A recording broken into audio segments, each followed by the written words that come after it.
맨손으로 그 사자와 곰의 입을 찢고 또 돌팔매질 한 번으로 거인 장수 골리앗을 쓰러뜨렸던 영웅.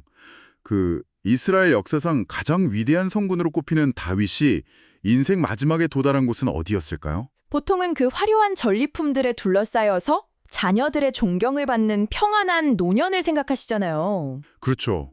상식적으로는 그런데 성경이 기록한 현실은 완전히 정반대더라고요. 뼛속까지 스며드는 한기 때문에 아무리 두꺼운 이불을 덮어도 몸을 떨고 정작 피를 나눈 수많은 자녀들은 곁에 아무도 없었죠. 낯선 시녀 한 명이 체온을 유지해 주어야만 했던 쓸쓸한 노인이었어요. 네, 그 참 씁쓸한 장면이죠. 그래서 이번 주 구역 모임을 준비하시는 구역장님들, 오늘 우리는 이 2026년 5월 10일 어버이 주일에 선포된 다윗의 유언, 솔로몬의 효도, 설교, 그리고 구역 공과 자료를 바탕으로 심층 탐구를 해보려고 합니다.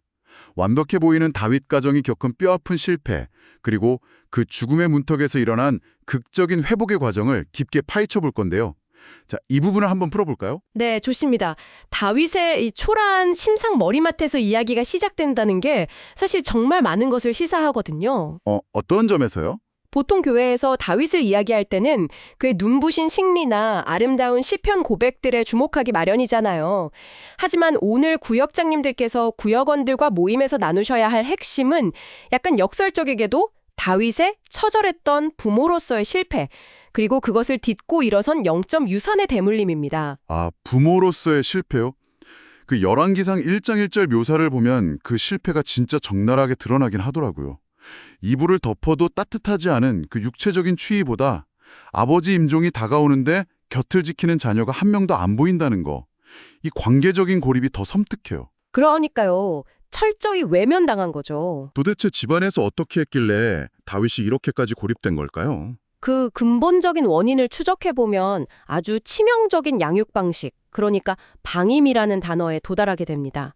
다윗은 국가를 다스리는 데는 천재였지만 자기 자녀들을 훈계하는 데는 철저히 실패한 아버지였거든요. 아, 밖에서는 완벽한데 집에서는 무너지는? 맞아요. 그 맏아들 암논이 이복 동생 다말을 성폭행하는 끔찍한 사건이 있었잖아요. 네, 엄청난 비극이었죠. 그때 성경을 보면 다윗이 심히 분노하기만 했을 뿐 아버지로서 어떤 징계나 처벌도 내리지 않았습니다. 그냥 화만 내고 넘어갔다고요? 와. 네, 그 무기력한 침묵이 결국 다말의 친오빠 압살롬 마음에 씻을 수 없는 상처를 남긴 거죠. 압살롬이 형을 죽이고 결국 아버지 다윗에게 칼을 겨누는 끔찍한 반역의 불씨가 된 겁니다. 아, 이어지는 아도니아 경우도 마찬가지였죠. 열왕기상 1장 6절 보니까 아도니아한테 네가 어찌하여 그리 하였느냐고 하면서 한 번도 섭섭하게 한 일이 없었더라고 꼬집고 있더라고요. 맞아요. 단 한 번도 호되게 꾸짖지 않은 거예요. 근데 저 여기서 약간 의문이 드는 게요. 다윗이 지혜가 없는 사람도 아니고 밖에서는 수만 명 군대를 원칙대로 호령하는 리더인데 왜 집에만 오면 자식들 일탈에 이렇게 눈을 감아버렸을까요? 그게 단순히 바빠서 방치한 건 아니었겠죠. 네, 그냥 피곤해서 회피했다기엔 심리적으로 잘 납득이 안 가거든요. 아주 예리한 포인트입니다. 다윗의 이런 이중적인 모습을 이해하려면 다윗 개인의 뼈아픈 과거를 돌아봐야 해요. 다윗 본인이 과거에 밧세바와 아주 끔찍한 간음과 살인죄를 저질렀잖아요. 아, 밧세바 사건. 내 자신이 하나님 앞에서 씻을 수 없는 도덕적 결함을 가진 아버지이다 보니까 자식들이 심각한 죄악을 저지르는 걸 보면서도 감히 훈계할 떳떳함을 상실해버린 거죠. 아, 내가 무슨 자격으로 혼내냐 이런 마음이요? 그렇죠.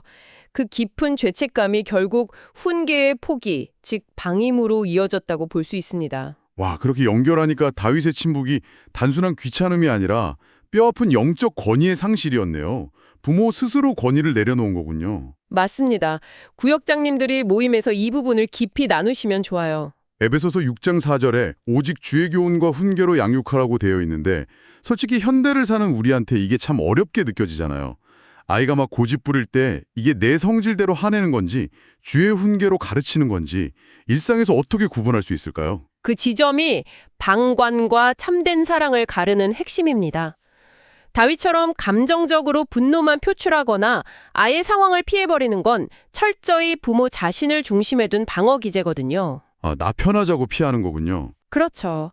반면에 주의 훈계로 양육한다는 건 내 감정이나 내 과거의 떳떳함을 떠나서 하나님의 정하신 기준을 가정의 척도로 세우는 겁니다. 내가 완벽해서 혼내는 게 아니라는 거네요. 네, 자녀가 하나님의 설계도에 어긋난 길을 갈 때 부모로서 마땅히 감당해야 할 거룩한 책임을 다하는 것, 그게 진짜 사랑이죠. 그렇다면 여기서 정말 풀리지 않는 미스터리가 하나 생깁니다. 어떤 건가요? 평생 자녀 양육에 철저히 실패하고 권위도 바닥에 떨어졌던 다윗이 죽음을 눈앞에 둔 열왕기상 2장에서는 솔로몬한테 엄청나게 단호하고 완벽한 훈계를 쏟아내잖아요. 그렇죠. 유언을 남기죠. 마치 죽음의 문턱에서 갑자기 스위치를 켠 것처럼 깨달음을 얻은 것 같은데 이 급적인 태세 전환의 동력이 뭘까요? 스위치를 갑자기 켰다기보다는 인생의 끝자락, 즉 그 모든 사람이 가는 길 앞에 서게 되니까 불필요한 불순물들이 싹 날아가 버린 거예요. 본질만 남은 거군요. 네. 다윗은 자기 삶의 수많은 실수들, 찢겨진 가정, 이 비극의 근본 원인이 결국 자신이 하나님의 말씀을 온전히 따르지 않았기 때문이라는 걸 뼈저리게 깨달은 겁니다. 그래서 권력을 유지하는 처세술이나 성전 지을 예산 같은 걸 유언으로 안 남겼구나. 맞습니다. 물질이나 권력이 핵심이 아니었던 거죠. 열왕기상 2장 2절 3절에 보면 다윗이 굳게 당부하거든요. 너는 힘써 대장부가 되라 하면서 바로 모세의 율법에 기록된 대로 지키라고 하잖아요. 저는 여기서 이 대장부라는 단어가 막 근육질의 상남자나 냉혹한 군주를 말하는 게 아니라는 게 참 흥미롭더라고요. 네. 그 율법을 지키라는 명령과 대장부가 되라는 게 어떻게 연결되는지 원리를 이해하는 게 중요해요. 당시 왕의 자리는 안팎으로 엄청난 암투와 위협을 견뎌야 하는 극한 직업이었거든요. 매일매일이 위기였겠죠. 그러니까 눈앞의 이익이나 정치적 타협의 유혹을 뿌리치고 묵묵히 하나님의 말씀을 따르기로 선택하는 것. 그게 엄청난 내적 용기가 필요한 일이에요. 영적인 맷집이네요. 정확합니다. 다윗이 요구한 대장부는 세상의 두려움을 돌파해내는 타협하지 않는 결단력을 의미했습니다. 설명을 듣다 보니까 여호수아 1장 장면이 딱 오버랩돼요. 모세 죽고 나서 벌벌 떨던 여호수아한테 하나님이 직접 주신 솔루션이잖아요. 강하고 당대하라. 그리고 이 율법책을 주야로 묵상하고 다 지켜 행하라. 네, 완벽히 일치하죠. 다윗이 자기 경험으로 통치 철학을 새로 지어낸 게 아니라 이스라엘 역사에서 이미 검증이 끝난 유일한 생존 공식을 아들 손에 쥐어준 거네요. 그렇습니다. 개인의 삶은 부모로서 실패의 연속이었을지 몰라도 마지막에 건네준 그 유산만큼은 가장 순결하고 강력한 마스터키였어요. 와... 그래서 구역장님들은 이 대목에서 구역원들에게 묵직한 질문을 던져보셔야 합니다. 지금 우리는 자녀나 다음 세대에게 무엇을 가장 무거운 가치로 물려주고 있는가 하는 질문이요. 진짜 찔리는 질문이네요. 알량한 재산이나 얄팍한 처세술, 아니면 부모인 나조차 극복 못한 상처를 은연중에 물려주고 있는 건 아닌지 돌아보게 됩니다. 다윗이 마지막 순간에 오직 순결한 하나님의 말씀 하나만 딱 걸러내서 전달했다는 게 부모로서 참 큰 위로가 돼요. 나처럼 살지 마라가 아니라 오직 말씀대로 살아라 하고 재조정해 준 거잖아요. 정말 멋진 표현이네요. 자, 그럼 이제 아버지의 마지막 훈계를 아들 솔로몬은 과연 어떤 태도로 받았을까요? 여기서부터 자녀의 역할로 무게중심이 넘어가는 것 같아요. 솔로몬은 아버지가 남긴 그 피맺힌 훈계를 평생 자기 인생의 뼈대로 삼습니다. 그 확실한 증거가 잠언에 나오죠. 잠언 1장 8절이요? 네. 내 아들아, 내 아비의 훈계를 들으며 내 어미의 법을 떠나지 말라고 간곡히 호소하잖아요. 여기서 구역 모임을 이끌어갈 아주 핵심적인 히브리어 단어 하나를 짚어야 합니다. 네, 어떤 단어죠? 바로 카베드입니다. 성경에서 공경이라고 번역된 단어네요. 제공된 해설 자료 보니까 카베드 어원이 원래 무겁다, 무겁게 여긴다 이런 뜻이더라고요. 네, 이게 단순히 명절에 용돈 드리고 인사하는 도덕을 뛰어넘는 아주 깊은 개념이에요. 부모님의 존재, 그리고 부모님이 던져주신 신앙의 훈계를 세상 어떤 트렌드보다 더 무겁고 가치 있는 것으로 내면에 모셔드린다는 뜻입니다. 무겁게 여긴다는 걸 상상해보니까 이런 느낌이 들어요.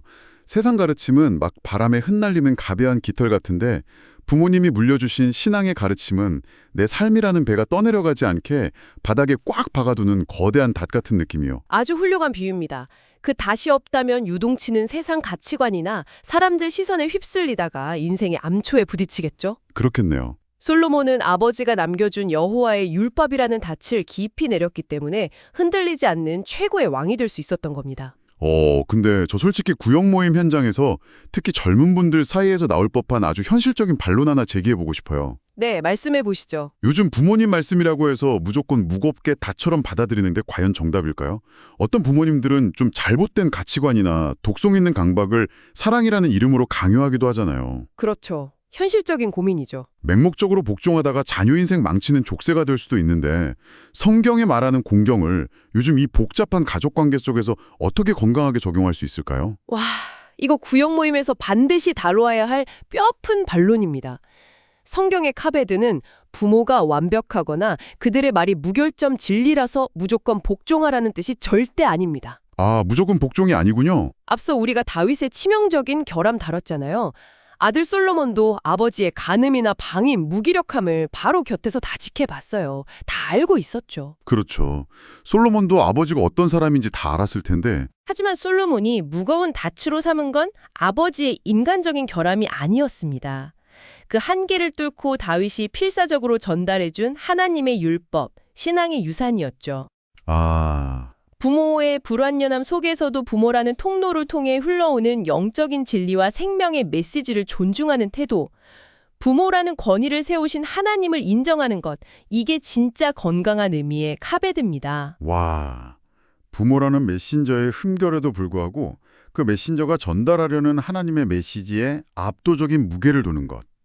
이렇게 보니까 맹목적 복종이 아니라 고도의 영적 분별력이네요. 맞습니다. 정확해요. 그리고 솔로몬이 이 카베드를 머리로만 안 게 아니라 세상 사람들 다 보는 앞에서 완전 파격적인 퍼포먼스로 증명하잖아요.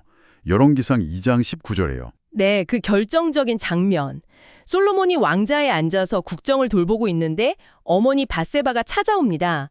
당시 왕실 예법으로 보나 권력 서열로 보나 왕이 일개 태후에게 엎드려 절한다는 건 기강을 흔들 수 있는 파격이었거든요. 상상도 못할 일이죠. 그런데 솔로몬이 어떻게 합니까? 보좌에서 벌떡 일어나서 어머니를 영접하고 엎드려 절을 올려요.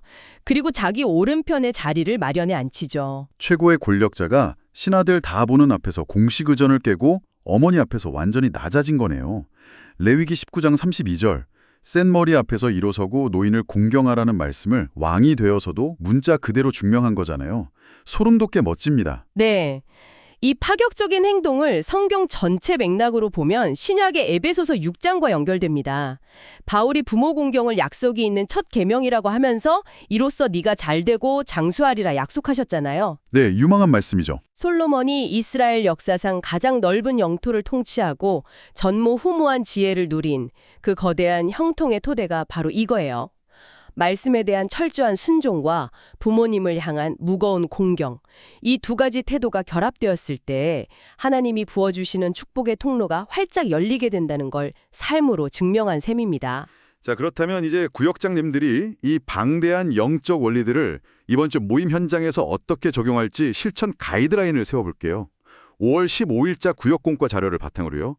모임 첫 단계, 마음 열기는 어떻게 시작할까요? 무거운 성경 이야기로 바로 들어가기보다 부드럽게 시작하세요.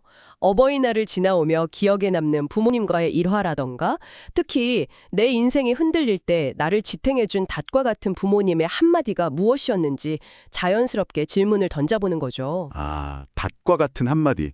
너무 좋네요. 그렇게 마음을 열고 오늘 다윗과 솔로몬 본문을 나눈 뒤에 세상의 전화기랑 함께 기도하기 단계로 넘어가야겠죠. 자료 보니까 실천 과제가 참 시의적절하더라고요. 내 부모님 찾아뵙는 건 당연하고 우리 주변에 홀로 계신 독거 어르신이나 부모님 여인, 이웃들에게 다가가 보자는 제안이 있었어요. 네, 교회가 따뜻한 영적 가족이 되어주자는 거죠. 가슴을 참 많이 울립니다. 신앙 공동체가 세상 속에서 빛을 발하는 가장 강력한 실천이자 확장된 공경의 모습이니까요. 그리고 구역장님들께 마지막으로 깊이 당부드리고 싶은 게 하나 있습니다. 네, 어떤 건가요?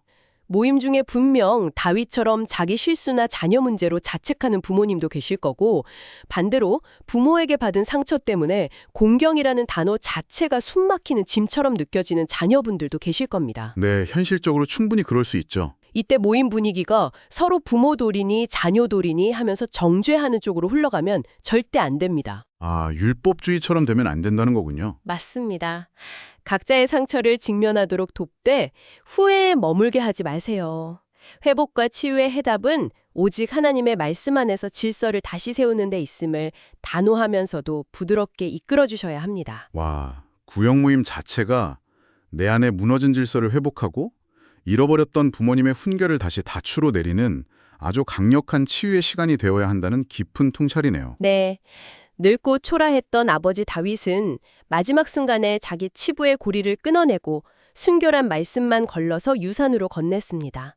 그리고 아들 솔로몬은 그 유산을 가벼운 깃털처럼 취급하지 않고 무거운 다추로 삼아 어머니 앞에 엎드렸죠. 이게 잃어버리지 말아야 할 참된 샬롬과 형통의 비밀입니다. 오늘 함께하신 구역장님들, 우리가 나눈 이 깊은 통찰들이 구역 모임을 생명력 있게 이끄시는데 정말 유용한 도구가 되기를 진심으로 응원합니다. 자, 마지막으로 오늘 여정을 함께하신 여러분의 삶을 향해 묵직한 질문 하나 던지며 마무리할까 하는데요. 네, 좋습니다. 우리는 오늘 솔로몬의 눈부신 성공지라는 아름다운 결말을 이야기했습니다. 하지만 역사의 다음 장을 넘겨보면 참 섬뜩한 사실을 마주하거든요. 완벽한 효도의 모범이었던 그 솔로몬조차도 훗날 자기 아들 르호보암을 훈계하는 데는 비참하게 실패해서 결국 왕국이 반으로 쪼개지는 비극을 맞잖아요. 참 뼈아픈 역사의 아이러니죠. 그러니까요. 이 아이러니가 우리에게 묻는 게 뭘까요? 혹시 부모가 물려준 카베드, 이 무거운 낯은 한 번 깨달았다고 영원히 유지되는 게 아니라 매일매일 내 삶에서 의지적으로 짊어져야 하는 치열한 현재 진행형의 무게가 아닐까요? 솔로몬의 성공과 훗날의 실패, 그 사이에서 오늘 우리는 사랑하는 자녀들의 마음에 무의식적으로 어떤 발자국을 남기고 있습니까? 그 발자국은 헛된 바람에 날아갈 가벼운 것입니까? 아니면 그들의 삶을 지탱해줄 영적인 무게를 지니고 있습니까? 오늘 하루 조용히 눈을 감고 내가 짊어질 매일의 무게를 깊이 묵상해 보시는 한 주가 되시기를 바랍니다.